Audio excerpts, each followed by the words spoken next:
મુખ્યમંત્રી ભૂપેન્દ્ર પટેલ આજે પાલનપુરને 1000 કરોડના વિકાસના કામોની ભેટ આપશે।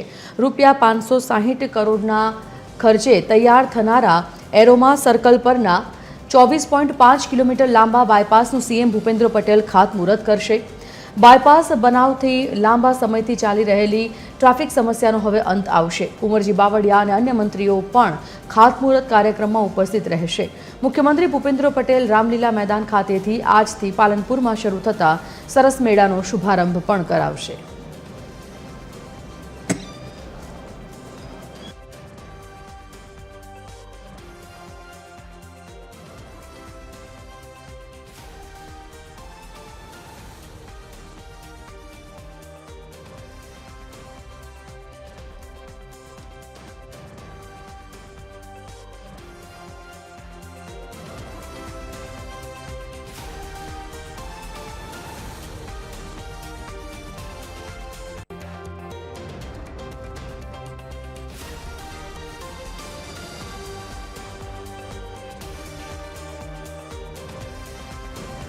સંવાદદાતા વિક્રમ ઠાકોર આ મુદ્દા પર લાઈવ જોડાઈ ગયા છે। વિક્રમ પાસેથી માહિતી મેળવીએ। વિક્રમ, આજે હજારો કરોડના વિકાસના કાર્યોનું આજે સીએમ દ્વારા જે ખાતમુહૂર્ત અને લોકાર્પણ કરવામાં આવ્યું, સૌથી પહેલાં તો જાણીએ કે આખો કાર્યક્રમ કેવો હતો અને લોકો માટે આ વિકાસના જે કાર્યો થયા છે કેટલો ફાયદો કરાવશે, શું છે આખા કાર્યક્રમનું આયોજન?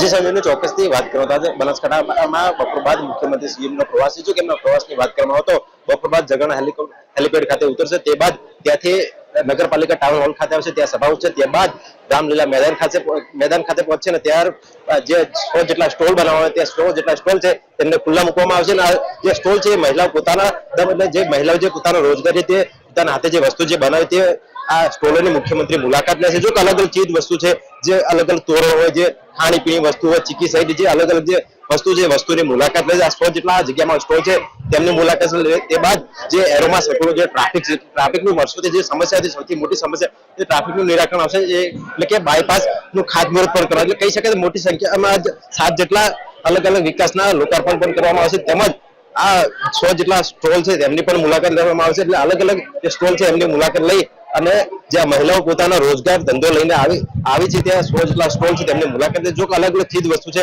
હું આપણે દ્રશ્ય પણ બતાવીશ, જે ખાણીપીણી ચીજ વસ્તુ જે હોય તે અગરબત્તી સહિત જે કપડા સહિતની જે વસ્તુ છે તે મહિલાઓ લઈને આવી છે। આપણે એક મહિલા સાથે પણ વાત કરીશું। શું કહો છો બેન, ક્યાંથી આવ્યા છો? અમે ધાનેરાથી આવ્યા છીએ। શું લઈને આવ્યા છો તમે? અગરબત્તી છે, દિવેટો છે, ધૂપ કપ છે, ધૂપ કોન છે, સાસનો મસાલો, પ્લસ રગવાનો પાવડર છે, તો કે સ્ટિક સળિયું છે, બધી વસ્તુ હાથે બનાવો છો? જાતે જ બનાવી મશીન ઉપર। આજે કેટલી ખુશી, મુખ્યમંત્રી તમારા સ્ટોલની મુલાકાત લે છે। આજે અહીંયા બધું મારી જોડે છે, અમે જાતે જ બનાવી છે, અમારી જોડે મારી બહેનો છે, બધું ઘરે જ કામ કરીને તૈયાર કરીએ છીએ। મુખ્યમંત્રી તમારા સ્ટોલની મુલાકાત લેશે, કેટલી ખુશી છે? અમને બહુ ખુશી છે કે મુખ્યમંત્રી અમારા આ સ્ટોલની મુલાકાત લેશે, અમે બહુ ખુશી છે। મહિલાઓ છે પોતાનો રોજગાર જે ધંધો છે હાથથી જે બનાવેલી જે વસ્તુ તે લઈને અત્યારે ત્યાં પહોંચી છે ને અહીંયા મુખ્યમંત્રી મુલાકાત લેશે। બીજા પણ 7 જેટલા જે કામો છે તેમનું લોકાર્પણ કરશે અને એ લોકાર્પણ કરશે, એટલે મોટી સંખ્યામાં બનાસવાસીઓને 1000 કરોડથી વધુની ભેટ મળી શકે। જી સંજીવની। બિલકુલ, ધન્યવાદ વિક્રમ આ સમગ્ર માહિતી બદલ।